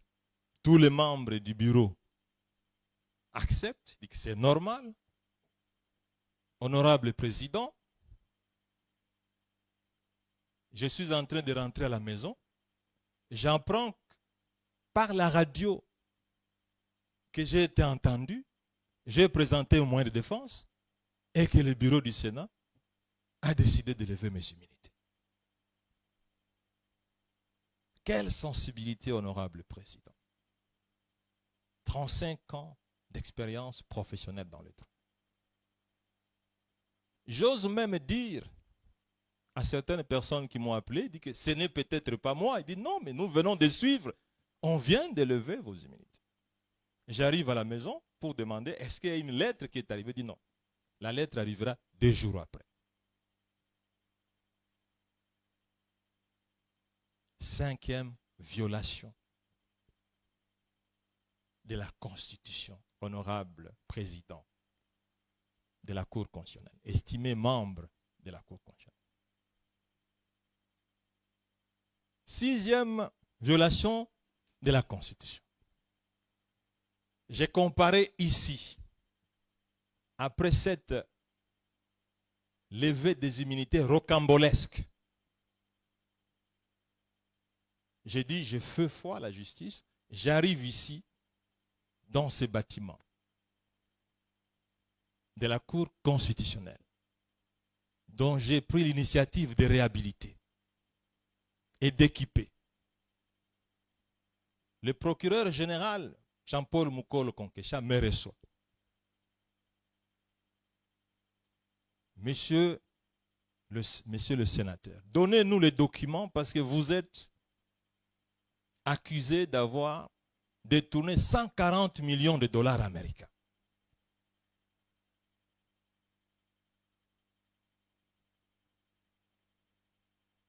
On me demande les documents des paiements, des preuves de paiement, je donne. Honorable Président de la Cour constitutionnelle, j'attire votre meilleure attention. Je sais que généralement, vous êtes très concentré.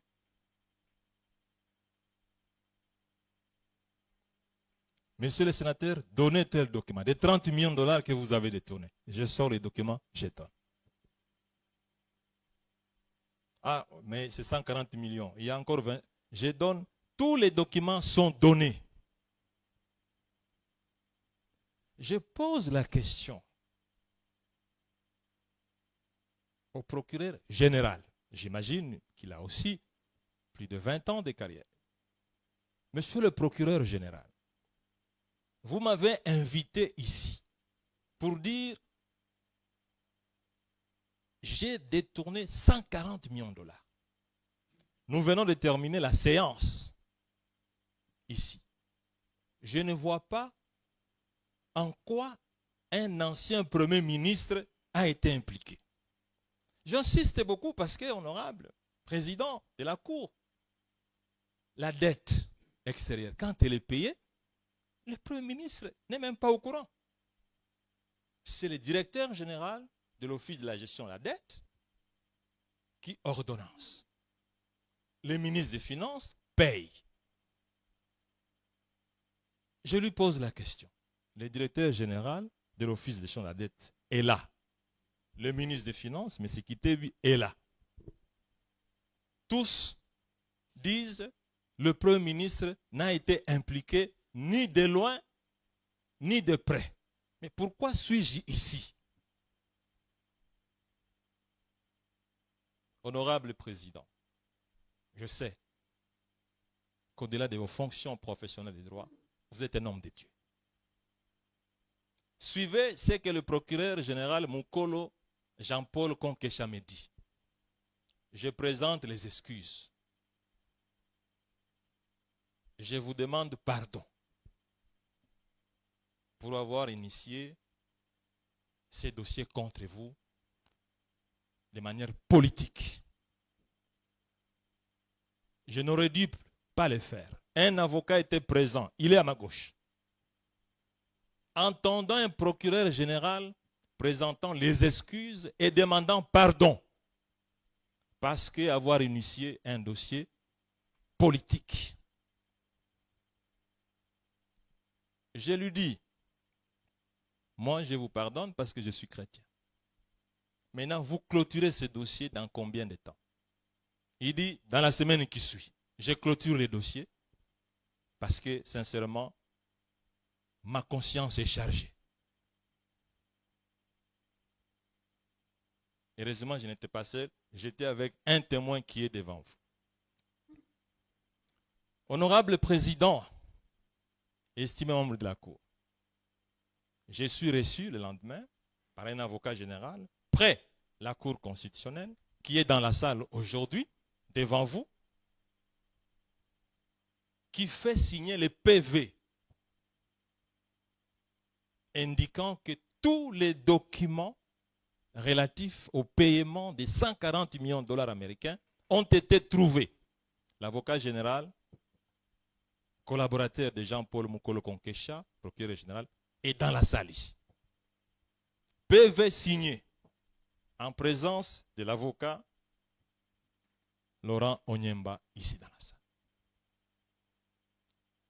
Il dit, Monsieur le Premier ministre, ce dossier est clos, on va vous écrire et vos immunités vont être retournées parce qu'elles ont été levées de manière politique. Honorable Président, jusqu'au moment où je vous parle, ce dossier n'a jamais été clôturé. L'avocat général qui est dans la salle a refusé de me remettre ces PV signés par lui et par moi, devant témoin. Pourquoi je soulève cette question, honorable Président? J'ai demandé votre patience. Parce que, sixième violation de la Constitution, le procureur général Jean-Paul Mukolo Konkesha dira à beaucoup de gens, comme je tiens absolument à les condamner, ces messieurs, il faut que j'utilise un raccordement frauduleux pour dire que ces immunités ont été levées et je vais fixer le dossier Boukangalonze. Honorable Président de la Cour, estimé membre de cette prestigieuse Cour,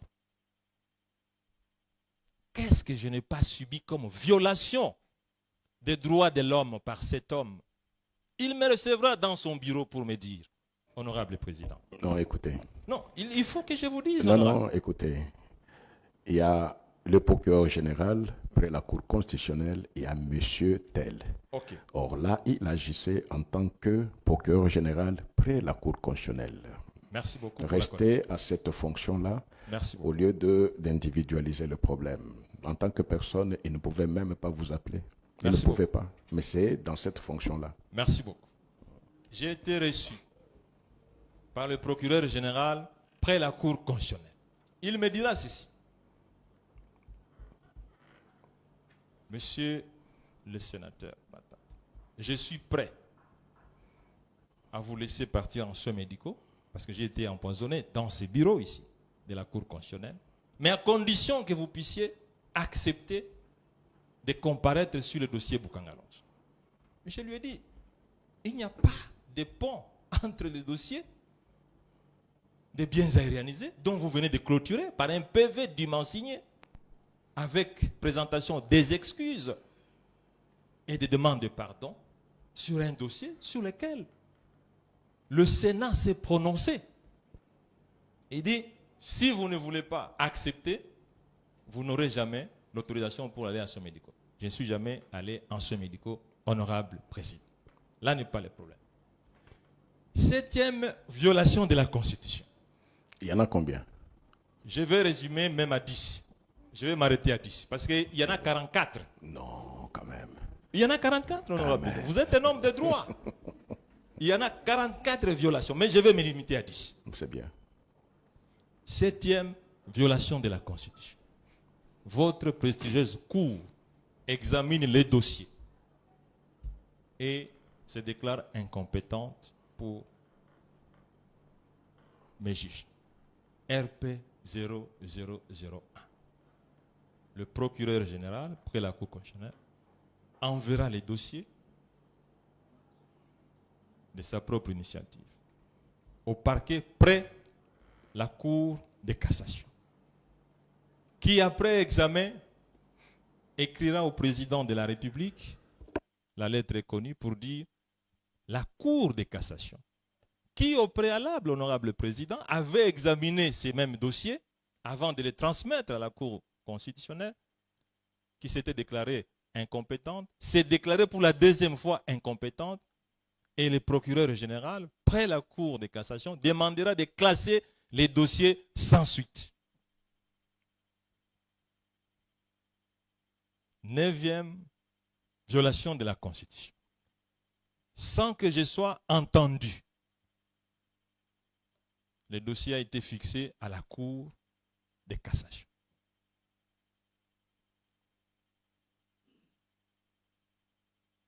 Comme vous le savez, la Cour n'a pas été à mesure de se déclarer incompétente parce que le procureur général avait déjà déclaré cette incompétence. Incompétente. 10e violation de la Constitution, honorable président, estimé membre de la Cour, ce dossier va être transféré, retransféré à la Cour constitutionnelle, qui après examen produira l'arrêt 18-16 que vous connaissez. Je voudrais terminer sur cette question, honorable président, c'est en appeler à votre sens élevé de la justice, parce que nous sommes en dernier ressort et que vous êtes le berceau de la protection de la Constitution. Du point de vue politique, là je vais aller très vite. Ce dossier, il est politique. La Cour ne reçoit pas les points de vue politiques, s'il vous plaît. Ok. Merci beaucoup, honorable président, pour votre meilleure attention. Merci. Vous voulez intervenir? D'accord, c'est votre droit. Je vous remercie, Monsieur le Président, Monsieur le membre de la Cour. Je voulais juste rencontrer la préoccupation qui a fait état d'un raccordement frauduleux pour saisir votre juridiction. Il n'y a jamais eu de raccordement frauduleux parce que, après que la Cour de cassation se soit déclarée incompétente, le parquet général avait rédigé ces réquisitions afin de lever des immunités du sénateur Matata Pogno, prévenu par devant vous. Et la suite qui a été donnée à ces réquisitions est consignée sur un document qui se trouve être au dossier, relativement à ces dossiers Boukangalos. Je voudrais aussi relever le fait qu'il n'y a pas eu acharnement sur les prévenus Matata Pogno par le parquet général près la Cour constitutionnelle. Pourquoi je l'ai dit? Cette affaire prend naissance à l'initiative du prévenu Matata Pogno lui-même, qui écrit à l'inspection générale des finances, alors que les rumeurs enflaient dans l'opinion publique, il y avait des détournements, il écrit. Et qu'est-ce qu'il dit? Il serait dès lors, je prends juste le paragraphe pertinent, recommandable au regard des appréhensions de mauvaise gouvernance évoquées précédemment, que l'inspection générale des finances se saisisse du dossier, contrôle l'ensemble des comptes inhérents à ces projets dès les débuts des travaux jusqu'à ce jour, afin que toute la lumière soit établie sur l'ensemble des opérations financières liées à ces projets et que toutes les responsabilités des détournements éventuels des fonds publics soient établies.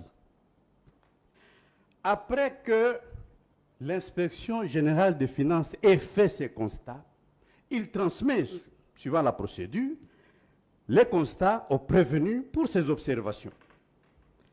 Et voici ce que les prévenus mentionnent. Comme nous avons eu à le mentionner dans les notes précédentes, et c'est toujours mieux de le rappeler, la primature et les chefs du gouvernement n'étaient nullement impliqués dans la gestion des fonds de ces projets. C'est l'entreprise Africom qui était seule responsable de l'exécution technique et financière du projet sur base d'un contrat d'immense signé entre elle et quatre membres du gouvernement. La primature n'en était pas signataire. Et plus loin, les mêmes prévenus affirment, l'entreprise Africom affirme que tous les fonds qu'elle a reçus de la Banque centrale ont été affectés à l'exécution du projet. Elle niait de manière catégorique avoir rétrocédé directement ou indirectement une part quelconque de ces fonds à la primature, encore moins au chef du gouvernement de l'époque. Il serait indiqué d'avoir cette confirmation de l'entreprise Africom et de le mentionner dans les rapports finaux, car en effet, le peuple congolais a besoin de savoir s'il y a eu effectivement détournement des fonds et si oui, qui en était le bénéficiaire. Nous ne l'avons pas été. S'agissant d'une éventuelle surfacturation, c'est le prévenu qui dit, évoqué dans votre feuille d'observation, seule l'entreprise Africom a la responsabilité d'y répondre, étant donné qu'elle avait seule le pouvoir contractuel d'acquisition de l'ensemble des équipements. Après ces observations, l'inspecteur général des finances transmet en tant qu'OPJ, la compétence restreinte, il transmet au parquet les dossiers. Monsieur le procureur général, j'ai l'honneur de vous transmettre 6 juin pour compétence et disposition la note d'officier judiciaire de police judiciaire établie par les inspecteurs généraux des finances à l'issue de la mission de contrôle du parc agro-industriel de Boukangalonzo. Monsieur a effectué les faits infractionnels qui sont brièvement décrits dans cette note sont détaillés dans les rapports élaborés à l'issue de cette mission avec en appui les pièces justificatives sur base desquelles l'équipe de contrôle a fondé ces constatations.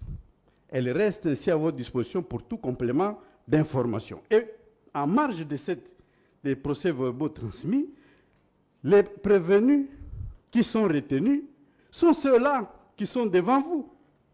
Et c'est à l'issue de cette procédure que le parquet général, après bien sûr l'instruction, a saisi votre cour après avoir suivi toutes les procédures bien sûr constitutionnelles qui sont prévues. Où est-ce qu'on peut dire que c'est l'initiative acharnée du procureur général contre les prévenus? C'est à son initiative et j'ai voulu mettre cet accent pour qu'on n'insiste pas trop sur cette histoire du parquet général qui se serait acharné sur les prévenus. J'ai dit, je vous remercie. Oui, maître. Vous aviez dit que c'était les prévenus qui allaient parler. Vous aviez déjà longuement... Parce que le ministère public vient de Mais bien sûr, le prévenu ne pourra pas parler. Nous sommes sans que le défendeurs ministre... sur le moyen. Écoutez, nous sommes encore sur les exceptions. En principe, on ne pouvait pas accorder la parole. Mais exceptionnellement, sur l'exception, nous avons accordé la parole. Vous pensez vraiment qu'il faille encore répliquer? Parce que si vous parlez, le ministère public va encore parler. Nous sommes sur les exceptions. La mort dans l'âme, Monsieur le Président, parce qu'il y a des contre-vérités qui n'énervent pas en fait les violations constitutionnelles. Donc, je m'incline, mais j'aurais bien voulu placer un mot. Nous vous avions dit ceci, les exceptions sont présentées à la Cour. Comme vous dites que de l'autre côté, il y a des contre-vérités, mais le ministère public aussi dit qu'il y a des contre-vérités. C'est la Cour qui juge. Vous pouvez m'accorder une seconde? Non. Merci, Monsieur le Président. Vous êtes sans ignorer que ce n'est pas à force de parler qu'on forge la conviction. Merci. L'audience est suspendue.